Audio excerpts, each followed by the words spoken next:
Magandang gabi po sa ating lahat.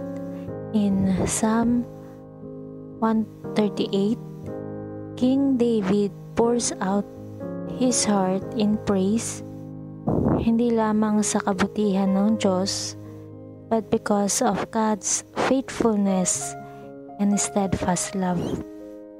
Ito ay isang maganda at malalim na pagpapahayag ng pasasalamat sa Diyos. It is a reminder to us that in the midst of our challenges, God is always worthy of our praise and trust.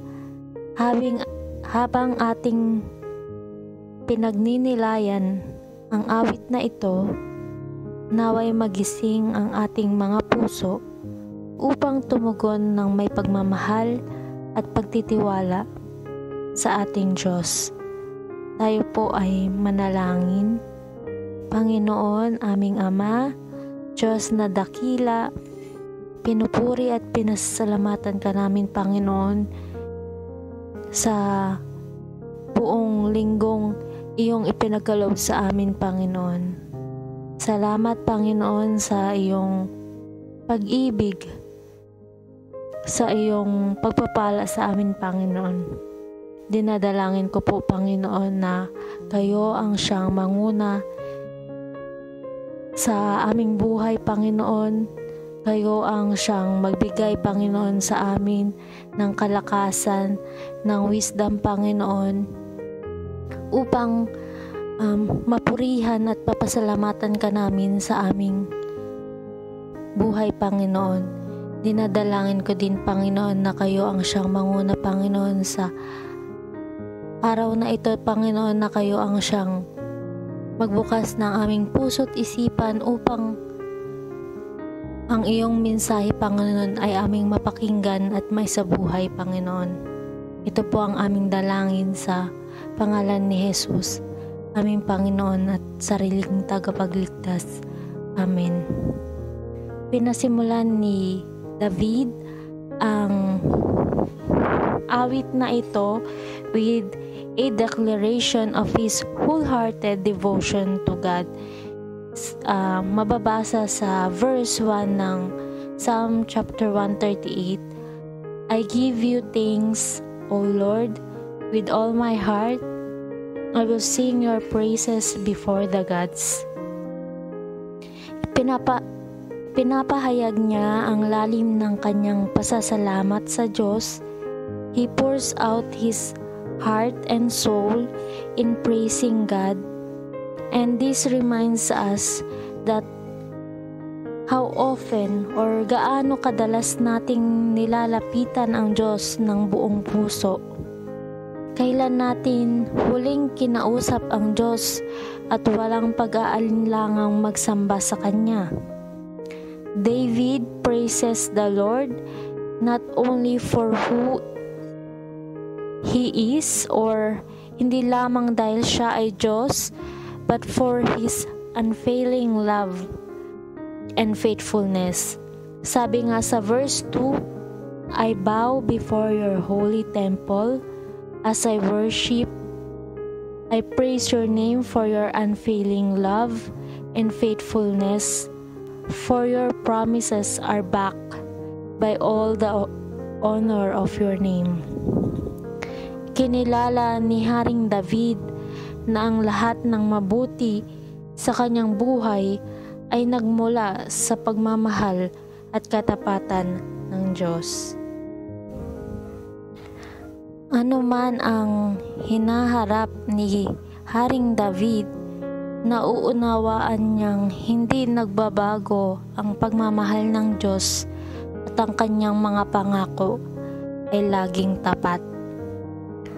Ang ating papuri, tulad ng kay David, ay dapat magmula sa isang pusong puno ng pasasalamat at pagkilala sa patuloy na katapatan ng Diyos. Ang pagmamahal ng Diyos ay pareho ngayon, gaya ng kahapon, at magiging ganito bukas. Sa mga oras ng pagdududa, sakit o kasiyahan, maaari tayong magpasalamat sa Diyos dahil ang kanyang pagmamahal at katapatan ay hindi matitinag.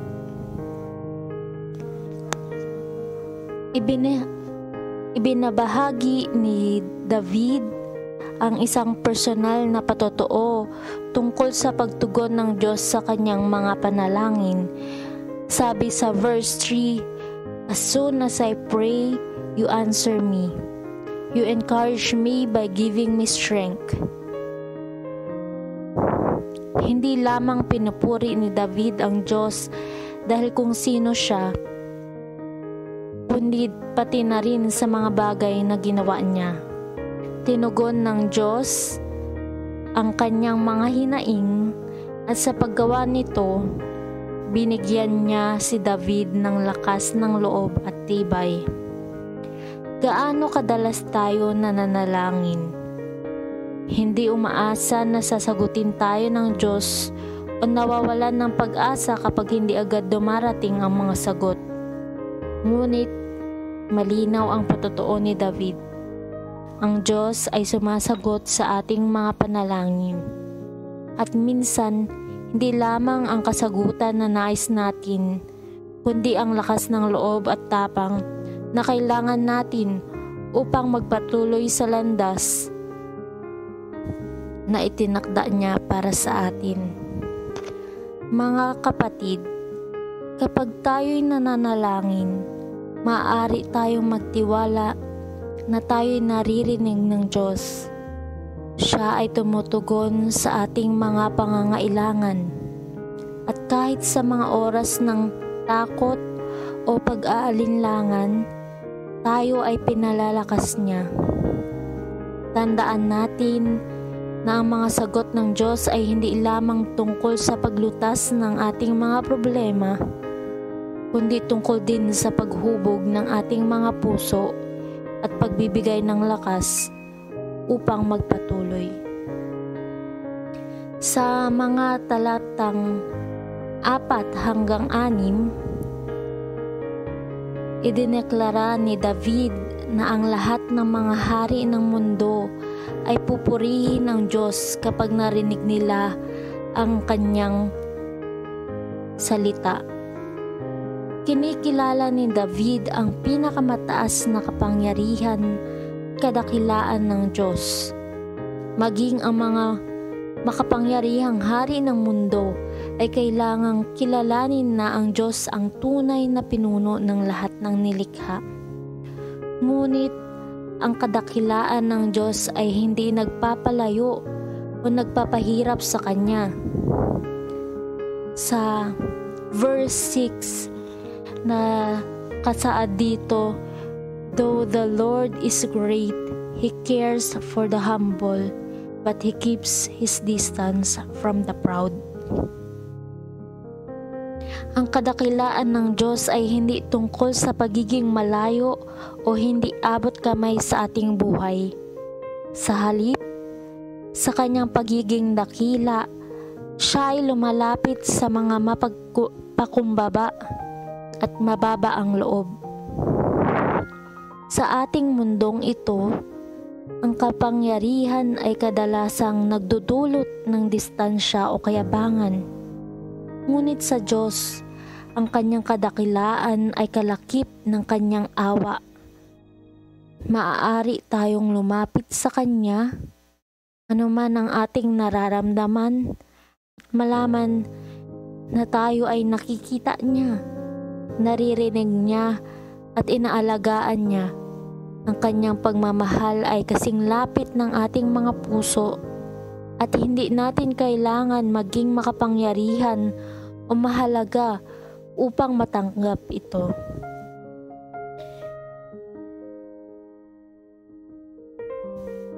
Pinapalakas ni David ang awit sa pagpapahayag ng kanyang tiwala na hindi siya iiwan ng Diyos. Sabi sa verse 8, "The Lord will work out His plans for my life, for your faithful love, O Lord, endures forever.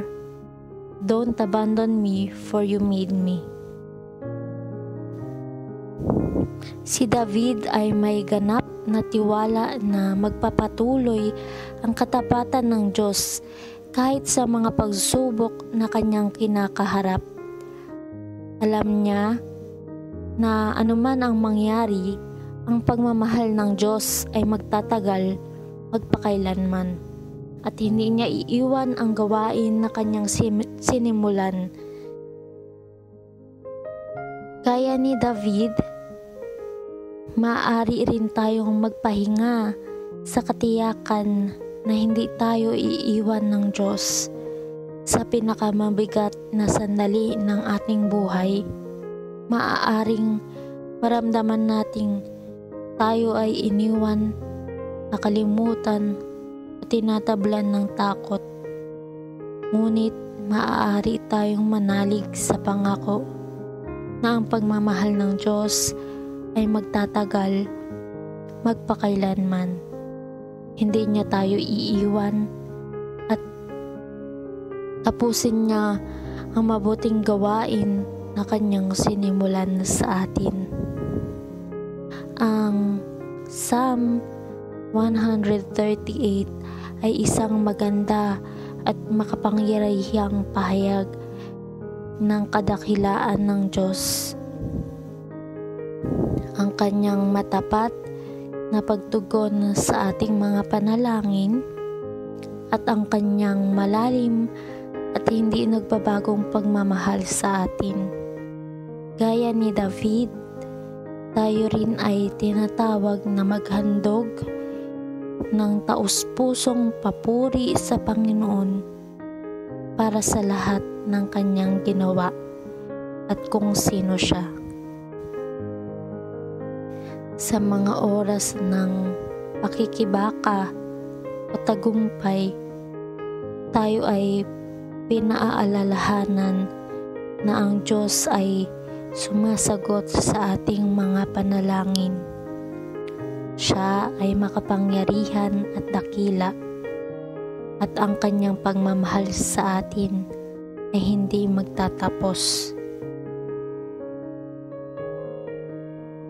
Kaya't magsamba tayo ng may parehong puso ni David, puno ng tiwala, pasasalamat at katiyakan.